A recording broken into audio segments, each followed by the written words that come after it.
Welcome back to the channel, everybody. Today I'm going to do a commentary on Level Up Saturday's group ride. Haven't done one of these in a while. For our Saturday group ride, we basically have two routes. We have a 47-mile route, we have a 60-mile route. The 47-mile route, which is the route that we're doing today, is a route where we kind of like just ride at tempo at a leisurely pace. We may roll at 21, 22, 23 a little bit. And then we get to a part of town where there's a circuit where we kind of like do like a simulated crit. We do 3 laps of that. We go to a rest stop and then we head back home.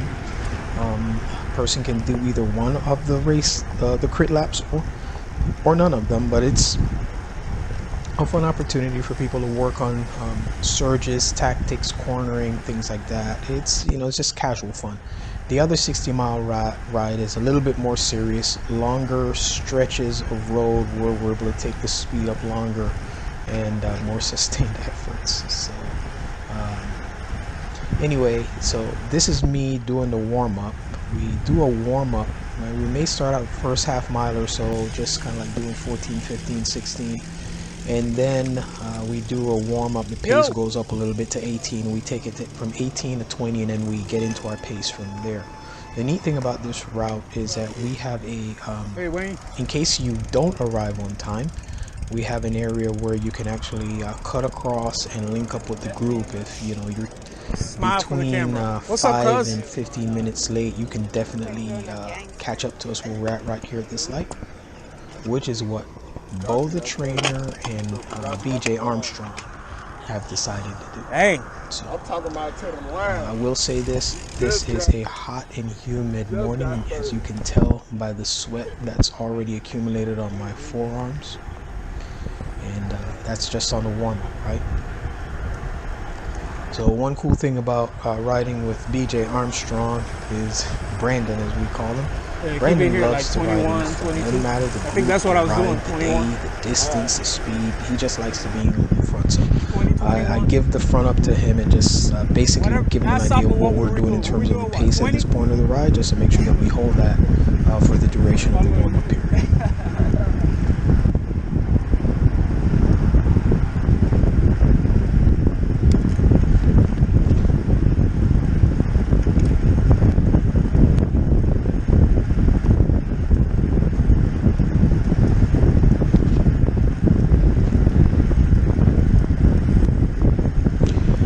One of the neat things that has happened on this ride is that I am actually on a new build. To me, it's a Cannondale Cat 10, one of the later model Cat 10s.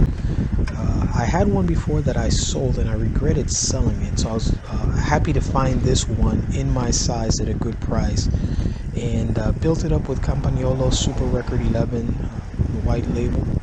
The wheel set is Mavic Cerium Anniversary Edition with the red anodized hubs. The tires are Pirelli P0 Velo with a brown sidewall, 25 in the front and 28 in the back, and the Dacia cockpit seat post, and the saddle that I'm using is the Cell Italia SLR. It's a great riding bike. My first ride, it's great to be able to get out here and shake it down rather. I've got nothing but good things to say about the Cannondale Cat 10. If you get an opportunity to get your hands on one, I highly recommend that you do. The gentleman in front of me, his name is Tony. Tony is a fixture in the South Florida cycling community. He's been riding for a while, very experienced, good rider, good, strong guy. Always fun to have on any ride. And Tony's one of those guys, he definitely knows his stuff. And I hope you took note of the way how Tony went around that corner. The outside leg was pointed down, right knee pointed towards the ground or pointed towards the direction he wanted to turn, based on how fast or how much lean he wanted to get through that corner. So just a little bit of cornering 101 for you. Right here we're cutting through the rest of area known as Miami Gardens. It's a predominantly black community, minority community, and one of the reasons again we go through here is because we do things intentionally. One of the things that we do is we want to make sure that we expose minority community to activities such as cycling. So it's kind of cool. We take the Peloton through the hood every chance that we get. I love it, man. It's ridiculous. It's so efficient. It's actually, to me, I don't know if it's better than the Colnago, but it's better than my other carbon bike.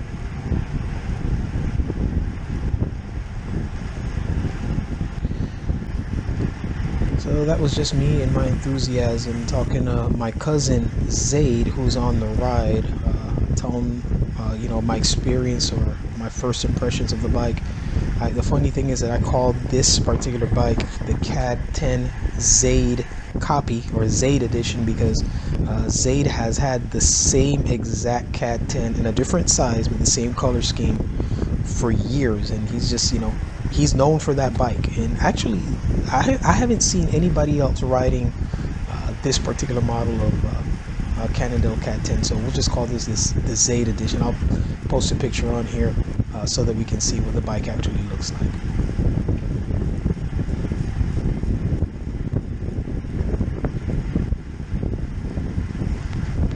This is one of the areas on the ride where we get a little bit of an elevation expressway passover bridge.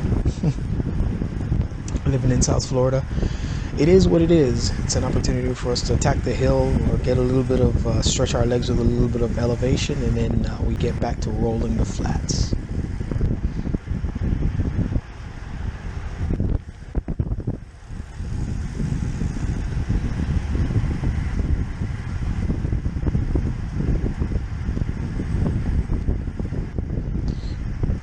So as a group, we do roll the double pace line. By the way, the gentleman that just came off the front of the pace line, Nash is our 72-year-old cyclist that has, I forgot which version of the Cervelo it is that he has. It's a beautiful bike.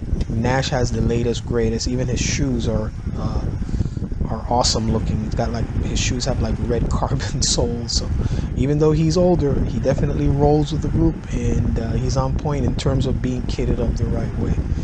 Super proud to have Nash on board. The area of town that we're rolling through right now is a residential area out west in Miramar, and now we are about to start the turn-up zone. So Brandon and Snake take off. We usually like to keep everybody together for the first of the 3 laps, but those guys just went on. I didn't feel like exerting myself. In fact, I never feel like exerting myself. And the rest of the guys just started giving chase, and I decided I'm going to sit back as long as I can, and eventually I'll find a wheel to tag on to without spiking my heart rate or going into an all-out sprint. So Zay goes by, Bo goes by, and I believe that's Martin. I'm just going to hop on his wheel, and we're just going to roll down. So those guys definitely have the speed turned up. See Alicia, who went up with the guys, she's on her way back. And I get into the drops because we're actually riding into a headwind. One of the things riding with a chesty, getting into the drops is not the most comfortable thing. It already applies, it feels like it presses up against my chest, inhibits my breathing a little bit, but I think it's worth it to get the images that we get from the chesty. I just love this angle.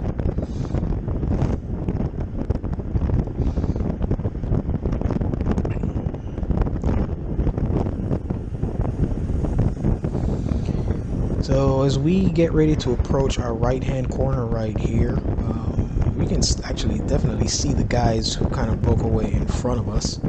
And I'm going to get into the hoods to take the corner for no particular reason. I didn't need to. I think I just wanted to kind of give my chest a little bit of a breather from being in that position. So we corner, and we started bringing, I believe that's Brandon and Key. We started bringing them back a little bit. So I'm gonna tuck in here, and they're not going that hard, or else I wouldn't be bringing them back with this much ease. And but I definitely want to get on their wheels before we get into the next corner, because when we make this right, we're going to be going into a tailwind, and it would be a little bit more difficult for me to pull them back. That being the case. So we go in, I take a little bit more speed into the corner so that I can comfortably get on Key's wheel. And here we go.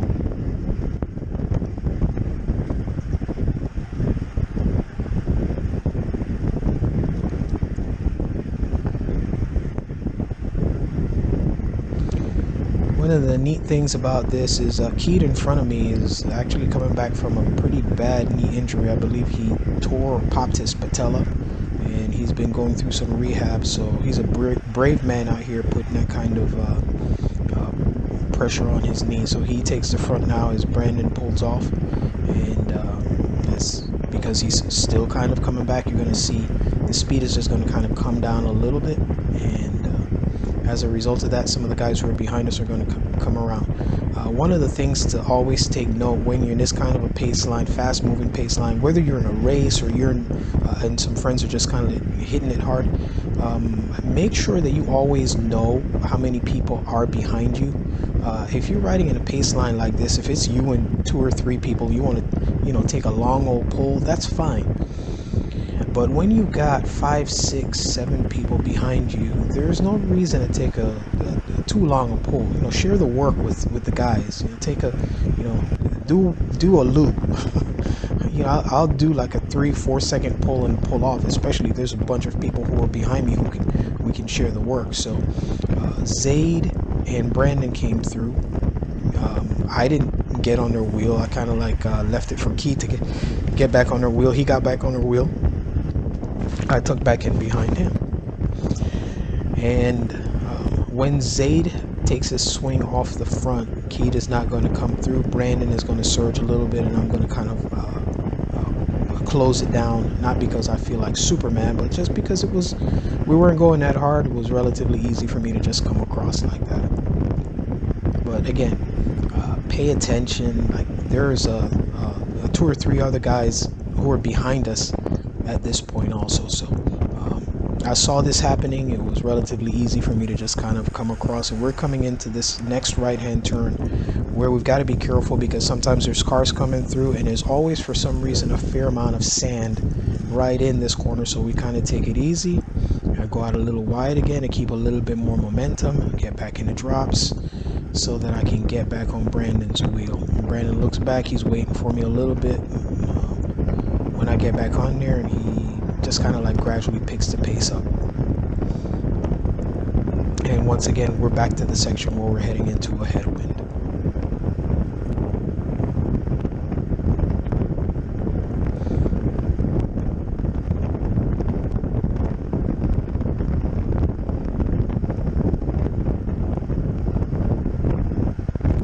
So Brandon takes his pull. I come through. I can't figure out why I took the speed up. I went pretty hard, and again, I usually don't do 1 lap at speed. I usually just kind of like cruise around here at a moderate pace. Maybe it's the new bike, let's call it that, but I definitely got to where I was redlining, so I decided to pull the plug, aka I got dropped.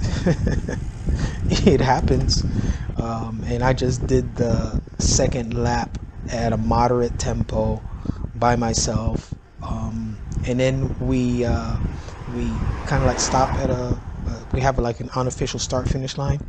We stop there, we wait for the rest of the guys to finish the 3 laps, wait for everybody to come back around, and then we kind of like head back home to do the second half of the ride. And the whole ride, you'll notice that we're doing a double pace line. We keep it neat, keep it nice and steady. We share the work. Everybody comes through and takes a little bit of a pull. It's a no drop ride, even if we have areas where we pick the pace up a little bit. We make sure that we kind of like keep everybody in the fold, because the whole idea of group rides for us is, the benefit of safety in numbers. So that's it, guys. Hope you enjoyed a little glimpse into Level Up Saturdays. If you're in town, definitely come join us one day. If you're out of town and you're visiting South Florida, bring your bike and come out and have a little bit of fun with us. Thanks once again for watching, guys. Please remember to like, comment, subscribe, and share. As always, our aim here is to inform, instruct, inspire. Be blessed. Whoop, whoop, whoop, stay in the right.